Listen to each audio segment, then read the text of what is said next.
बहुत समय पहले की बात है। प्रभुगढ़ नामक गांव में सभी लोग हंसी खुशी रहा करते थे। गांव में मीनू अपनी दादी के साथ रहती थी। उसके माता पिता के गुजर जाने के बाद उसकी दादी ने उसकी देखभाल की और उसे बड़ा किया।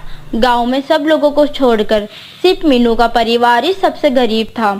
वह छोटी सी झोपड़ी में अपनी दादी के साथ रहती थी। उसके घर के पास में एक नारंगी का पेड़ था। मीनू उस पेड़ के नीचे खेला करती थी। उसकी दादी उस पेड़ की नारंगी बाजार में बेचकर मीनू और खुद का गुजारा चलाया करती थी। एक दिन की बात है। मीनू अपनी दादी के पास आकर कहती है, दादी, गांव में सबके बड़े बड़े घर है, लेकिन अपना घर ही पूरे गांव में सबसे छोटा है। मेरे सारे दोस्त मेरा बहुत मजाक बनाते हैं और कहते हैं कि तेरा घर घर नहीं बल्कि टूटा फूटा मिट्टी के कचरे का ढेर है।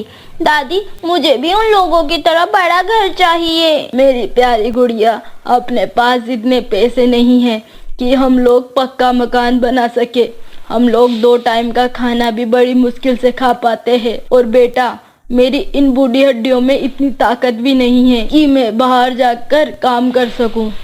मीनू उसकी दादी की बातें सुनकर उदास हो जाती है और वो दादी से कहती है, दादी, मैं तो भूल ही गई थी, अगर गांव के सब घर एक जैसे हो जाएंगे तो अलग रह क्या जाएगा। अपना घर देखो कितना अच्छा है ना, ठंडी ठंडी हवा आती है और सुबह सुबह सूरज की किरणें भी आ जाती है और पक्षियों की आवाज कितनी प्यारी सुनाई देती है ना। और हाँ बेटा, तुम्हें पता है तुम्हारे पापा भी इसी घर में बड़े हुए थे और तुम्हारे दादाजी भी यहीं शांत हुए थे।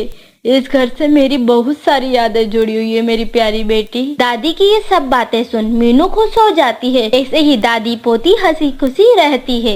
एक दिन जब मीनू अपनी दादी के साथ स्कूल से आ रही होती है तो वो देखती है कि नारंगी के पेड़ के पास बहुत भीड़ लगी हुई होती है। दोनों दादी पोती पेड़ के पास जाती है। सरपंच कह रहा होता है, रामू, जल्दी इस पेड़ को काट दे। अब ये पेड़ हमारे गांव वालों के किसी काम का नहीं है।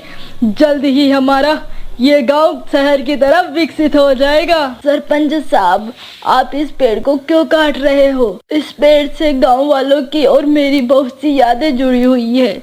इस पेड़ के नीचे ही खेल खेल कर मेरा बेटा बड़ा हुआ था और तुम लोग गांव को विकसित करने के चक्कर में इतना पुराना और अच्छा पेड़ काट रहे हो। अब हम लोगों को इस पेड़ की जरूरत नहीं है। गांव वालों के कहने पर ही हम ये पेड़ काट रहे हैं। इस पेड़ की जगह एक छोटा सा अस्पताल बनाएंगे। कृपया करके आप इस पेड़ को मत काटिए ना। मेरी दादी की बहुत सी यादें इस पेड़ से जुड़ी हुई है। आप अस्पताल किसी और जगह पे भी तो बना सकते हो ना। और हमारे घर का गुजारा चलाने के लिए सिर्फ ये एक ही जरिया है। इस पेड़ की वजह से ही हमारा घर चलता है। यह हमारा आखिरी जरिया है। इस पेड़ की नारंगी मेरी दादी बाजार में बेचती है, जिस पैसे से ही हमारा घर चल पाता है। मीनू की आंखों में आंसू देखकर सरपंच को उस छोटी सी बच्ची पर दया आ जाती है। वह उस पेड़ को काटने के लिए मना कर देता है और सब अपने अपने घर चले जाते हैं। रात हो रही होती है और सब लोग सो रहे होते हैं। उस नारंगी के पेड़ से बहुत तेज रोशनी निकलती है। तेज रोशनी निकलने की वजह से मीनू की नींद खुल जाती है। मीनू उठकर रात अंधेरे में वो उस पेड़ के पास जाती है। मुझे तो लग रहा है पतझड़ का मौसम आने वाला है। शायद इसी वजह से इस पेड़ के इतने सारे पत्ते गिर रहे हैं। मुझे चलकर सोना चाहिए। जैसे ही मीनू मुड़कर अपने घर की तरफ जाने लगती है, उसको वहाँ पर सोने के सिक्के दिखाई देते हैं। वह उन सोनों के सिक्के को वहाँ से उठा लेती है। तभी उस नारंगी के पेड़ से जोर जोर से आवाजें आने लगी। मीनू बहुत डर जाती है और कहती है, कौन है? मुझे डराने की हिम्मत किसकी हुई? दम है तो मेरे सामने आओ। पीठ पीछे ऐसे क्यों डरा रहे हो मुझे? ये आवाज इस पेड़ के अंदर से आ रही है। मैं इस गांव का सबसे पुराना पेड़ हूँ। इतना कहकर वह नारंगी का पेड़ लिपस्टिक के पेड़ में बदल जाता है।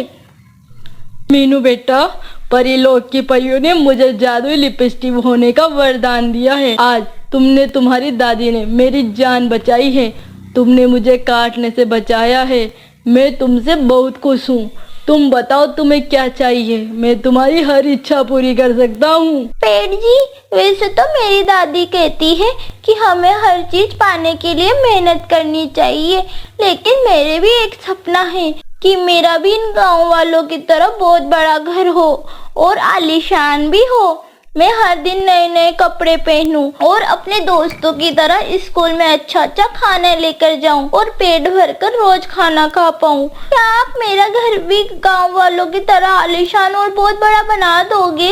हा हा हा हा। हाँ मेरी प्यारी गुड़िया, मैं तुम्हारा घर अभी ही बड़ा बना देता हूँ और आलीशान भी। शकाला का बूम बूम।